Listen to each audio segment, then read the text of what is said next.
morning, good afternoon, good evening. I hope that everyone is fine. Everyone is in good health, of course. We're so blessed. We're so thankful. And we should be thankful because God really loves us. You know why?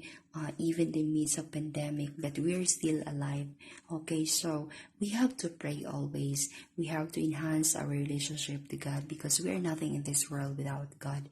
You know what? I am an OFW. Okay, I am an overseas Filipino worker doing household chores, and I know a lot of an OFW, okay, especially doing household chores, can relate my situation.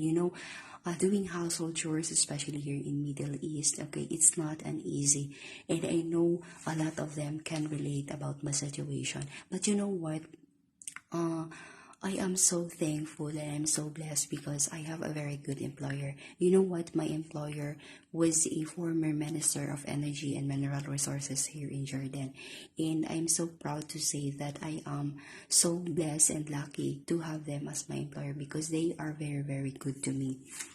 So, even the most important thing is, we have to offer it to the Lord because I know God works in His mysterious way. So we don't need to surrender. We don't need to say, I can't.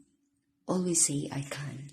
Okay, so the key to the spiritual dimension, in life threatening emergency situations, the shift in consciousness from time to present sometimes happens naturally.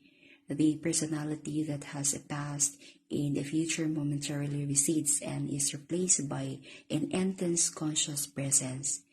Very still, but very alert at the same time. Whatever response is needed then arises out of that state of consciousness. The reason why some people love to engage in dangerous activities such as mountain climbing, car racing, and so on, although they may not be aware of it, is that it forces them into the now, that intensely alive state that is free of time,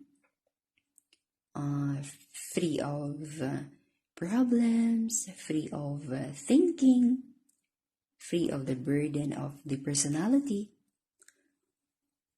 slipping away from the present, okay? From the present moment, even for a second, may mean death. Unfortunately, they come to depend on a particular activity to be in that state. But you don't need to climb the north face of the archer can enter. You can enter that state now, since ancient times, spiritual masters of all traditions have pointed to the now as they came or as decay to the spiritual dimension. Despite this, it seems a secret. It is certainly not taught in churches and temples. If you go to a church, or you may hear the readings from the gospel, such as "Take no thought for the morrow, to the morrow shall take thought for the things to itself," or "Nobody who put his hands to the plow and look back is fit to the kingdom of God." Or you might hear the passage that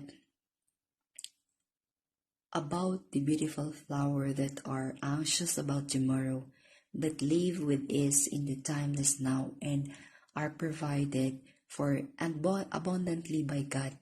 No one seems to realize that they are meant to believe and so bring about profound inner transformation.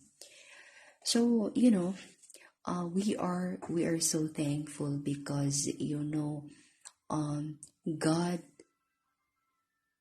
always with us and enlighten our path, and of course the most important thing is we will not surrender all the struggles, all the pains that we possibly encounter in our life. So I hope in this video you learned something from me. Thank you so much.